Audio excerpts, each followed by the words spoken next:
بسم اللہ الرحمن الرحیم۔ السلام علیکم۔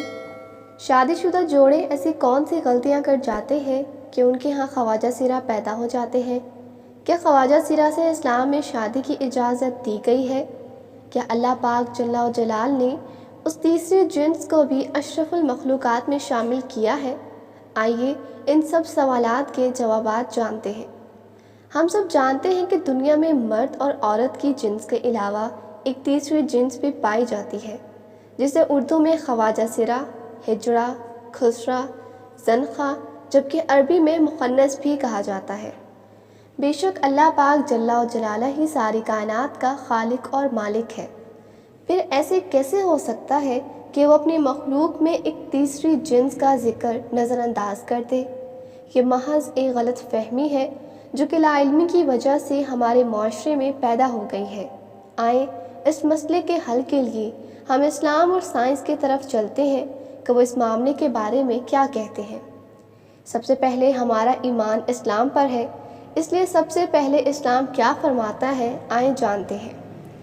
امام ابو الفرا طرطوسی کتاب تحریم الفواحش میں حضرت ابن عباس سے ایک روایت نقل کرتے ہیں۔ حضرت ابن عباس رضی اللہ تعالی عنہ نے فرمایا کہ ہجڑے جنات کی اولاد ہیں۔ کسی نے حضرت ابن عباس سے دریافت کیا کہ یہ کیسے ہو سکتا ہے؟ تو آپ نے فرمایا کہ اللہ اور اس کے رسول صلی اللہ علیہ وآلہ وسلم نے آدمی کو حالت حیض میں بیوی سے مباشرت کرنے سے منع کیا ہے۔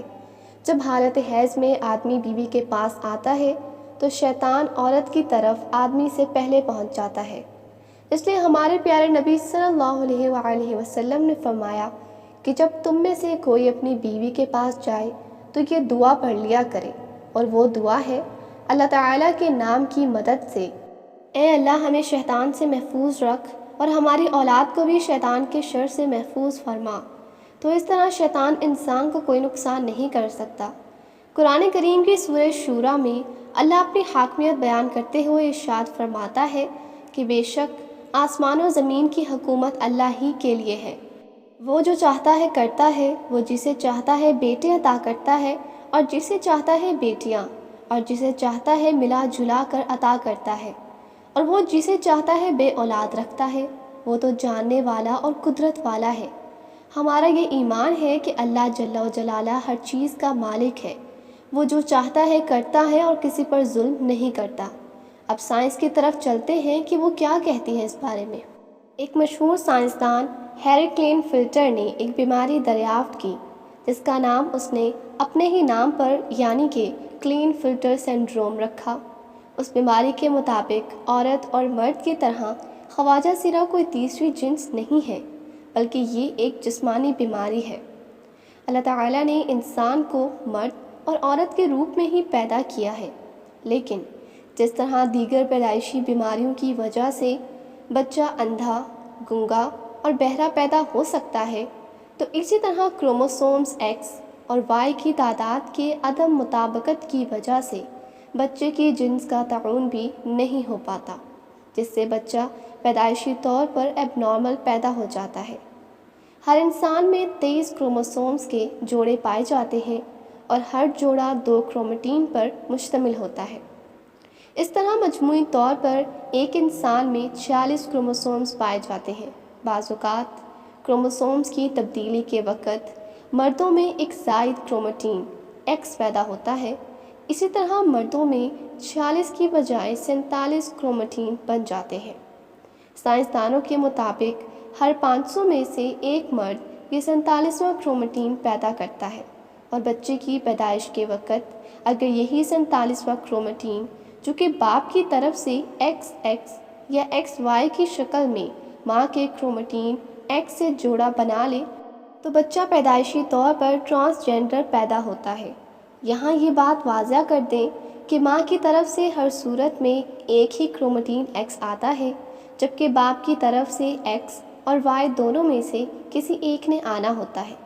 لیکن اگر بدقسمتی سے باپ کی طرف سے دونوں ایکس اور وائی کرومیٹین مل جائیں تو پھر وہ ماں کے ایکس کے ساتھ مل کر ایک ایسا بچہ پیدا کرتے ہیں کہ جس کی ساری زندگی کی سزا بچے اور ماں کو دی جاتی ہے، جبکہ یہ تحفہ تو باپ کی طرف سے ہوتا ہے۔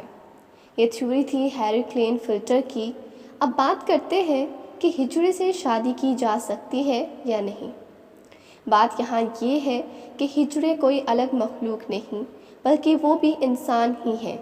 خلقی اوصاف کے اعتبار سے بعض مردانہ اوصاف سے محروم ہوتے ہیں اور بعض زنانہ اوصاف سے۔ یہ انسان کی تخلیق کے وہ عیب ہیں جو اللہ پاک نے ان میں ایسے ہی رکھے ہیں جیسے ہم بعض لوگوں کو انسانی اعضاء سے معذور پاتے ہیں۔ یہ نقائص امتحان کے لیے انسان میں رکھے جاتے ہیں۔ ایک انسان جو کہ معذور ہونے کے باوجود کامل عقل شعور رکھا ہے تو اس کا امتحان صبر کا امتحان ہے۔